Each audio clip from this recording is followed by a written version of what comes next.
नमस्कार दोस्तों, मैं राकेश कुमार आप सभी का एक बार फिर से स्वागत करता हूं मेरे इस चैनल में। और आओ दोस्तों, आज के सेशन की शुरुआत करते हैं इन दो मोटिवेशनल लाइनों के साथ कि मंजिल तो मिल ही जाएगी चाहे भटक कर ही सही। मंजिल तो मिल ही जाएगी चाहे भटक कर ही सही, पर भूला तो वो है जो घर से निकला ही नहीं। इसलिए दोस्तों, आपको अपने लक्ष्य की ओर मेहनत करते रहो, असफलता से घबराना नहीं है। एक दिन सफलता जरूर मिलेगी, आप अपने लक्ष्य की ओर बढ़ते रहो। दोस्तों, इन्हीं मोटिवेशनल लाइनों के साथ अपने सेशन की शुरुआत करते हैं। और आज हम मिश्र समानुपात अनुपात से संबंधित जितने भी प्रश्न हैं दोस्तों, उनमें से कुछ प्रश्नों को आज हम इस वीडियो में हल करेंगे और कुछ प्रश्नों को हम आगे वाले वीडियो में हल करेंगे। दोस्तों, अपन को कंसेप्ट समझना है पहले।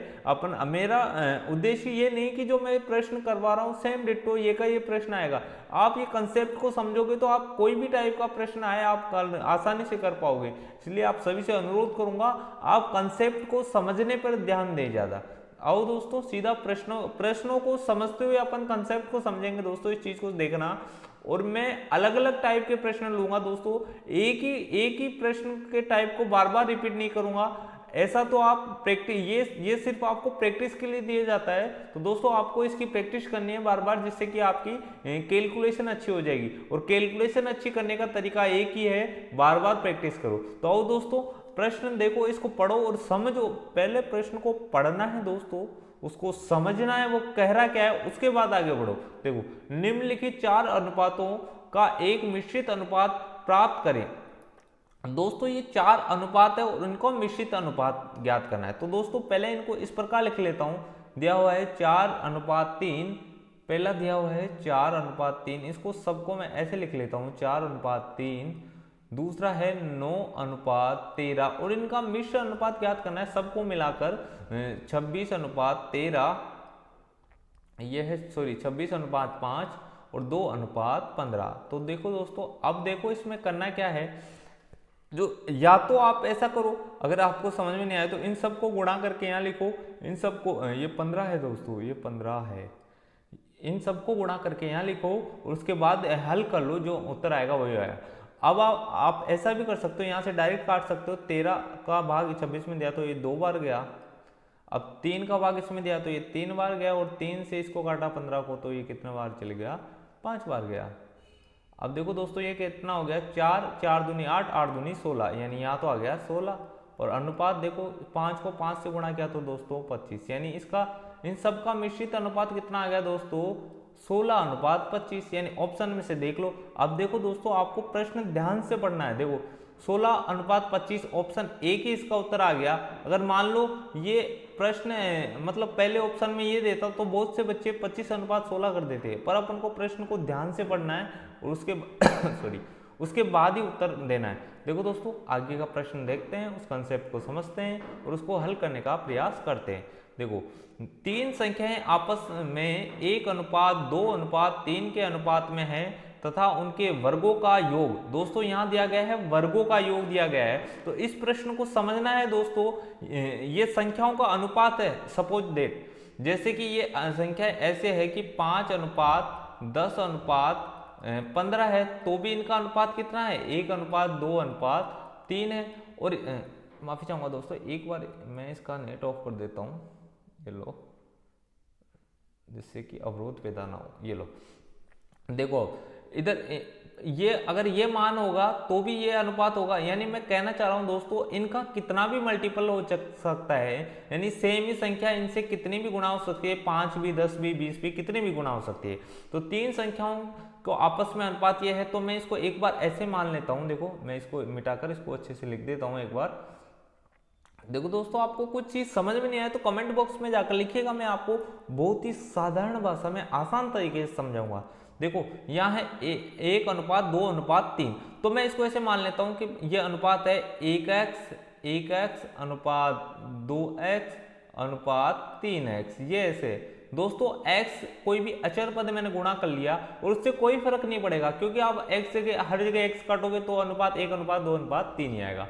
उनके वर्गों का यह अनुपात। अब देखो दोस्तों, इनका वर्ग करें, अगर ये वर्ग नहीं होता तब तो डायरेक्ट करते उससे भी हो जाता, पर यहाँ वर्गों का अनुपात आए तो इसलिए मैं आपको बता रहा हूं, आपको ऐसा ही करना है कोई भी अचर पद से गुणा करना है और उसके बाद हल करना है, जिससे कि आपको स्क्वायर और क्यूब वाले प्रश्नों में कोई दिक्कत नहीं आएगी दोस्तों। देखो अब एक का स्क्वायर कितना हो गया, एक ही होगा, और एक्स का स्क्वायर कितना हो गया, एक्स स्क्वायर हो गया, ये लो, प्लस 2 का स्क्वायर 4 हो गया और एक्स का स्क्वायर एक्स स्क्वायर हो गया, प्लस 3 का स्क्वायर कितना हो गया, 9 हो गया, और एक्स का स्क्वायर कितना हो गया, एक्स स्क्वायर। अब इन सबको जोड़ेंगे दोस्तों, ये हो जाएगा 14x स्क्वायर। ये तो मैंने माना था, मैंने क्या मान लिया कि इनका मान यही है, ये अनुपात में दे रखा है, मैंने ये मान लिया कि ये 1x है, ये 2x है, ये 3x है। अगर मैंने माना है उस हिसाब से तो मान कितना होना चाहिए, 14x स्क्वायर। पर दिया क्या है उसको इसकी तुलना कर लो, दिया है मेरे को 504, यानी इसका मान कितना आ गया, 504। अब यहाँ से x का मान निकालेंगे दोस्तों, यानी x स्क्वायर बराबर कितना हो गया, इस 14 को उधर भेज देंगे, 504 के डिवाइड में भेज देंगे, 504 बट्टे ये हो गया 14, ये लो जी मैंने लिख दिया 14। अब 504 को इससे डिवाइड करेंगे, 14 3 42, और ये 84 हो जाएगा, 14 में 14 5 7, 14 6 84, यानी एक्स स्क्वायर का मान दोस्तों 36 आया। तो x का मान यहाँ से मैं निकालूं तो x का मान यहाँ से आएगा 6। अब देखो x का मान आया 6, तो अब मेरे को पूछा क्या है वो देखो, सबसे छोटी संख्या इनमें देखो, ये तो सबसे बड़ी संख्या है, ये 3x तो सबसे बड़ी संख्या है, और 1x क्या है, सबसे छोटी, यानी x का मान 6 आ गया, और 6 को 1 से गुणा करेंगे तो उत्तर कितना आएगा, 6। सबसे छोटी संख्या पूछा है, यानी ऑप्शन नंबर 1 ही इसका उत्तर हो जाएगा। दोस्तों अगर ये मेरे को पूछता कि सबसे बड़ी संख्या क्या है, तो इस 6 को 3 से गुणा कर देते तो यहाँ उत्तर कितना आता मेरा, 18। और अगर ये पूछता मध्य वाली संख्या कौन सी है, तो 6 को 2 से गुणा कर देते। तो दोस्तों मैं आपको बता रहा हूं, आपको कंसेप्ट समझना है, कंसेप्ट को पकड़ना है। क्वेश्चन ये हो सकता है यही क्वेश्चन नहीं मिले आपको, पर कंसेप्ट अगर आपको समझ में आ गया तो आप किसी भी प्रकार के प्रश्नों को आसानी से हल कर पाओगे। अब देखो आगे के प्रश्न की ओर बढ़ते हैं। तीसरा प्रश्न, ए बी सी डी एक ही किस्म की 4 राशियां हैं, ए अनुपात बी अब बराबर 3:4, बी अनुपात सी बराबर 8:9 और सी अनुपात डी बराबर 15:16। तो ए अनुपात डी ज्ञात करो। अब देखो दोस्तों, इसको निकालने का तरीका मैं बता दूं। सबसे पहले आप यहां लिख लो ए अनुपात बी अनुपात, ये ए अनुपात बी अनुपात सी अनुपात डी, यानी 4 इसमें पद है, तो इनको मैंने अनुपात के रूप में ऐसे लिख लिया। अब क्या क्या दिया है उनको लिखते हैं। देखो ए अनुपात बी 3:4, यानी ए ये यहाँ तो 3 और यहाँ क्या हो गया 4, ठीक है। अब यहाँ दिया है बी अनुपात सी, बी अनुपात सी कितना दिया है 8:9, यानी यहाँ बी है 8, बी है 8। माफी चाहूंगा दोस्तों, इसमें लिखने में थोड़ी मेरे को दिक्कत का सामना करना पड़ रहा है, पर इसके लिए मैं आपसे माफी चाहूंगा दोस्तों। ये देखो यहाँ है बी का मान 8 अनुपात सी का है 9, ये लो 9। अब यहाँ दिया है सी अनुपात डी, यानी 15:16, यानी सी तो यहाँ 15 है और डी कितना है 16। अब देखो दोस्तों, अगर मेरे को ए अनुपात बी अनुपात सी पूछता, ए अनुपात बी अनुपात सी अनुपात डी पूछता, तो इसका मान निकालने के लिए क्या करता हूँ, इधर जो अंक है इधर लिख दो, यानी यहाँ भी 15 लिख दो और यहाँ पर भी क्या आ जाएगा मेरा 15। अब देखो इससे पहले कुछ नहीं है तो ये वाली संख्या यहाँ लिख दो, यहाँ आ जाएगा 8। अब देखो इधर कुछ भी संख्या नहीं है तो यहाँ 4 4 लिख दो, ये 4 और यहाँ 4, और इस 9 के राइट साइड में कुछ नहीं है तो यहाँ पर भी लिख दो 9।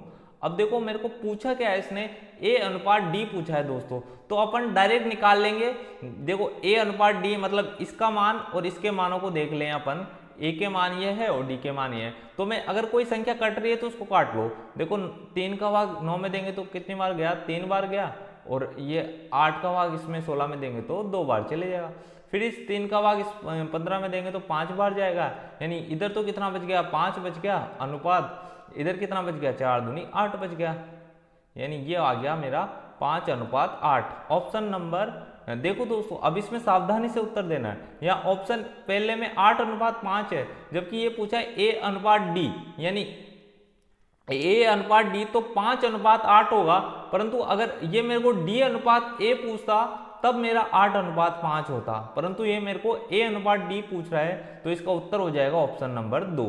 दोस्तों अगर ये सभी के अनुपात पूछे कि ए अनुपात बी अनुपात सी अनुपात डी ज्ञात करो, तो इन सबको गुणा करके यहाँ लिखेंगे, इन सबको गुणा करके यहाँ लिख दो, इन सबको गुणा करके लिख दो और फिर उनको हल कर दो, वही इनका अनुपात होगा। तो दोस्तों इस प्रकार आपको ये प्रश्न हल करने हैं। देखो अगले प्रश्न की ओर बढ़ते हैं। ए अनुपात बी अनुपात सी अनुपात डी। देखो इसको मैं ऐसे लिख लेता हूँ ऊपर, ए अनुपात बी अनुपात सी अनुपात डी अनुपात ई, ऐसे लिख लेता हूँ दोस्तों। अब जो जो मान दिया है, ए अनुपात बी दिया है 1 अनुपात 2, तो आगे मैं लिख लेता हूँ 2, ये 2 और ये मैंने लिख लिया 2, ये हर जगह मैंने क्या लिख लिया 2। अब देखो बी अनुपात सी का मान कितना दिया है मेरे को, बी अनुपात सी का मान दिया है 3 अनुपात 4, यानी यहाँ दे दिया 3 अनुपात 4, तो आगे कुछ नहीं है तो 4 लिख लिया मैंने, और 3 से पहले कुछ नहीं है तो यहाँ लिख लिया मैंने 3। अब देखो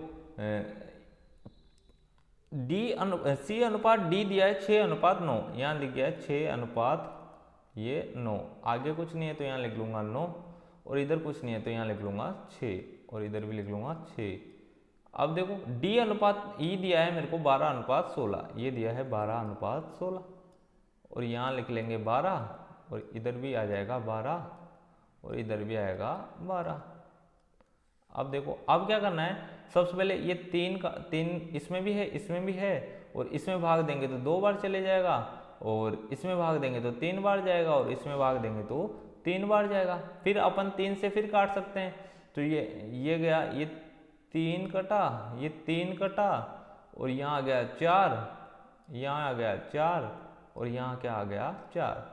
तो देखो दोस्तों अब इसमें क्या कितना हो गया, ये अगर इसको अपन डायरेक्ट गुणा कर दें तो ये हो गया 6 चौक 24, यानी यहाँ तो आ जाएगा मेरा 24, और यहाँ आ जाएगा 6 चौक 24 दूनी 48, ये लो ये आ गया 48। इनको आप दोस्तों काटने की जरूरत भी नहीं है, आप अगर चाहो डायरेक्ट तो डायरेक्ट गुणा करके भी लिख सकते हो। देखो यहाँ आ गया, ये आ गया मेरा 48, और अब ये कितना हो गया 2 दूनी 4 दूनी 8, 8 दूनी 16, 16 चौक 64 हो गया, ये लो 64 हो गया, और यहाँ कितना हो गया, ये है 12, 12 चौक 48 दूनी 96, यानी ये हो गया 96 96, और यहाँ हो जाएगा 16, 16 चौक 64 दूनी 128, यानी अब इसको हल कर लो दोस्तों, सरल कर लो। देखो 4 से डिवाइड किया तो ये आ गया 6, और 4 से काटा तो ये 12 बार गया, और 4 से काटा 16 आ गया, और 4 से काटा इधर 4 से 2 बार, और 4 24 आ गया, और 4 से काटेंगे तो 3 और 2 बार गया। फिर देखो दोस्तों ये एक बार इसमें 2 का भाग और जा रहा है, यानी आ जाएगा 3 अनुपात, देखो 3 वाला रेशो ऑप्शन एक ही है, यानी ऑप्शन एक इसका उत्तर हो जाएगा। और वैसे पूरा हल करो तो देख लो 6 अनुपात 8 अनुपात 12 अनुपात 16। अपन को दोस्तों पूरा हल भी नहीं करो, आपने देखा 3 आ रहा है तो ये ऑप्शन एक में ही है, तो ये ऑप्शन एक ही इसका उत्तर हो जाएगा। अब देखो आगे के प्रश्न की ओर बढ़ते हैं। प्रश्न नंबर 5, प्रश्न नंबर 5 क्या कह रहा है, देखो प्रश्न नंबर 5, 3 संख्याओं का योग 98 है, यदि पहली संख्या एवं दूसरी संख्या का अनुपात यह है तथा दूसरी और तीसरी का यह है तो दूसरी संख्या क्या होगी। देखो दोस्तों इसको लिख लेते हैं, पहले एक संख्या मैंने लिख ली, एक संख्या का अनुपात दूसरी संख्या अनुपात तीसरी संख्या, ये लो जी मैंने लिख ली तीसरी संख्या। अब ये बोल रहा है पहली और दूसरी संख्या का अनुपात 2 अनुपात 3 है, तो यहाँ लिखना है 2 और यहाँ लिखना है 3। अब कह रहा है दूसरी और तीसरी का 5 अनुपात 8 है, यहाँ तो लिखना है 5 और यहाँ लिखना है 8। अब देखो इसके आगे कुछ नहीं है तो यहाँ लिख लो 3, और इससे पहले कुछ नहीं है तो यहाँ लिख लो 5। अब देखो इनको गुणा करके लिख लो सीधा, 8 या 24 हो गया, और ये हो गया, ये क्या हो गया 5 या 15 हो गया, और 5 दूनी ये हो गया 10। अब अगर आप 2 से डिवाइड करो, अगर आप डिवाइड करना चाहो तो कर सकते हो, नहीं करना चाहो तो भी कोई दिक्कत नहीं है। अब देखो मैं अब इसको सरल करके लिखूँ तो ये हो जाएगा 5 अनुपात सॉरी यहाँ 2 से डिवाइड होगा ही नहीं है, ये अब इसमें किसी भी संख्या का भाग नहीं जा रहा, क्योंकि दोस्तों यहाँ पर कितना है, यहाँ पर 15 है, 15 2 से डिवाइड नहीं होता। अब देखो इनको जोड़ेंगे तो कितना हो गया 10 और 15 कितना हो गया 25, 25 और 24 कितना हो गया 29, यानी ये हो गया 29। अब यहाँ 29 आ रहा है, इनका योग 29 आ रहा है, जबकि यहाँ दे रखा है तीनों संख्याओं का योग कितना है 98, ये दे रखा है मेरे को 98, 29 नहीं सॉरी दोस्तों माफी चाहूंगा, ये 49 होगा। 25 और 24 49 होगा, 49 का मान दे रखा है 98। अगर ए का मान चाहिए अपन को तो 98 में अगर 49 का भाग देंगे तो कितना आएगा, 2 आ जाएगा। ये ए का मान आया दोस्तों। अगर ऐसा समझ में नहीं आए तो जो मैंने तरीका बताया था, x से गुणा करो, x से गुणा करो, ये मतलब ये जो अनुपात है इसको x से गुणा कर दो, x से गुणा कर दो तो ये कितना हो जाएगा, ये 49x आ गया। और यहाँ से कितना, एक x का मान कितना आ गया, 2 आ गया। अब ये क्या पूछा है कि दूसरी संख्या ज्ञात करो। तो दूसरी संख्या दोस्तों इसमें कितनी है, 15x है और x का मान कितना है, 2 आया है। यानी 15 को किससे गुणा करना है, 15 को गुणा करना है 2 से। तो उत्तर कितना आ जाएगा दोस्तों, 15 दूनी 30। यानी ऑप्शन नंबर 3 इसका बिल्कुल सही उत्तर होगा दोस्तों, ऑप्शन नंबर 3। आगे के प्रश्न की ओर बढ़ते हैं दोस्तों। आगे का प्रश्न क्या कह रहा है वो हल करते हैं। और 6 को हल करने के लिए प्रश्न को पढ़ो पहले, उसके बाद उत्तर देते हैं। रीता एवं सीता के धन का अनुपात 7:15 है। सीता एवं कविता के धन का अनुपात 7:16 है। यदि रीता के पास 449 हो तो कविता के पास कितना धन है, ये धन बताना है दोस्तों। अब देखो यहाँ पहले इनका अनुपात निकालो। यहाँ दिया है रीता, यानी मैं ले लेता हूँ R अनुपात S अनुपात, यहाँ ले लिया मैंने R अनुपात S अनुपात K, यानी रीता, सीता और कविता। इनका दे रखा है 7:15 और इनका मान दे रखा है यहाँ पर 7:16। सीता और कविता का दे रखा है 7:16। ये लो 16। अब इससे पहले कुछ नहीं है तो यहाँ लिख दो 7 और इसके बाद कुछ नहीं है तो यहाँ लिख दो 15। अब देखो दोस्तों, अब इनका अनुपात निकालेंगे तो 7 7 49, यानी इसको मैं ऐसे मान सकता हूँ कि ये 49x है और 15 6 90, 15 7 105, यानी 105x है, 105x है। और ये 15 को 16 से गुणा करते हैं तो 225 में 15 जोड़ते हैं 240, यानी ये हो गए 240x है। तो अब देखो दोस्तों प्रश्न में दिया क्या है, ये बोल रहा है यदि रीता के पास 449 रुपए, अपने प्रश्न में तो दिया है 449 और अपने हिसाब से कितने होने चाहिए, अपने हिसाब से 49 होने चाहिए। ये लो अपने हिसाब से 49x होने चाहिए, पर प्रश्न में दिया है 490 रुपए। ये लो 490 दिया है प्रश्न में, यानी x का मान यहाँ से आएगा दोस्तों, x का मान यहाँ से क्या आएगा, x का मान आएगा 490 बट्टे में 49, यानी x का मान यहाँ से अपन इसको काटेंगे तो 10 आ जाएगा। ये x का मान है 10। यहाँ पूछा क्या है, कविता के पास कितना धन है। तो दोस्तों कविता के पास है 240x है और x का मान आ चुका। अगर 240 को अपन 10 से गुणा करें दोस्तों, 10 से गुणा करें तो कितना आ जाएगा, 2400। यानी कविता के पास कितना धन हो जाएगा, 2400 हो जाएगा। यानी ऑप्शन नंबर 3 इसका बिल्कुल सही उत्तर हो जाएगा दोस्तों। अब हम आगे के प्रश्न की ओर बढ़ते हैं। प्रश्न नंबर 7, प्रश्न को पढ़ो और उसके बाद उसको प्रश्न को करने का प्रयास करो। ए किसी काम को 12 दिन में संपन्न करता है, यानी कोई काम है उसको ए अगर अकेला करता है तो उसको 12 दिन में कंप्लीट कर देता है। बी की कार्य क्षमता ए की अपेक्षा 60% अधिक है, तो उसी काम को 8 कितने दिनों में, बी है यहाँ पर, ये बी है यहाँ पर, ये 8 नहीं है दोस्तों, ये गलती से मिसप्रिंट हुआ है। बी कितने दिनों में संपन्न करेगा, यानी बी उसको अकेला करेगा तो कितने दिनों में करेगा। तो देखो दोस्तों कार्य क्षमता क्या होती है कि एक दिन में जितना काम करता है ना वो उसकी कार्य क्षमता होती है। जैसे ए कुल काम करता है 12 दिन में। अब मेरे को नहीं पता कितना है कुल काम तो मेरे को नहीं पता कितना है, पर जितना भी है उसको ए अकेला अगर करे तो उसको 12 दिन में कर देता है। अब यहाँ कार्य क्षमता दी गई है ए और बी की, यहाँ दी नहीं गई है पर मैं निकालूंगा, मैं क्या करूंगा, निकालूंगा। अब देखो ये कह रहा है कि ए की अपेक्षा ए की अपेक्षा 60% अधिक है, यानी ए की जितनी भी कार्य क्षमता है उसका 60% अधिक बी की है। अगर 60% को अगर दोस्तों मैं लिखूं तो ऐसे लिख सकता हूँ 60/100, और अगर 0 से 0 हटाया, 2 से 1 हटा तो 3/5, यानी 5 अगर ए की कार्य क्षमता है तो 3 उससे अधिक है, यानी 8 किसकी होगी, ये 8 होगी बी की, अगर 5 किसकी है, ए की। इस कंसेप्ट को समझना दोस्तों। यहाँ अगर मैं 3/5 मैंने इसको 60% को हल करके लिखा है। अब इस प्रश्न के हिसाब से बी की कार्य क्षमता ए की कार्य क्षमता से 60% अधिक है। 60% को मैंने ऐसे लिखा, और अधिक है मतलब ए की 5 है तो उससे कितना अधिक है, 3 अधिक है, किसका है, बी का, यानी ये इनकी कार्य क्षमता आ गई। यानी ए की कार्य क्षमता कितनी है, ए एक दिन में 5 काम करता है और बी एक दिन में कितना काम करता है दोस्तों, बी एक दिन में 8 काम करता है। तो दोस्तों अब बोलो एक दिन में 5 काम करता है ए और टोटल काम कर रहा है 12 दिन में, तो कुल कार्य आ जाएगा दोस्तों। कुल कार्य कैसे आएगा भाई, एक दिन में जितना काम कर रहा है वो और टोटल कार्य कितने दिन में हो रहा है, 12 दिन में। तो 12 दिन में कितना काम करेगा वो उसका टोटल कार्य होगा, यानी हो जाएगा 60 कार्य करेगा।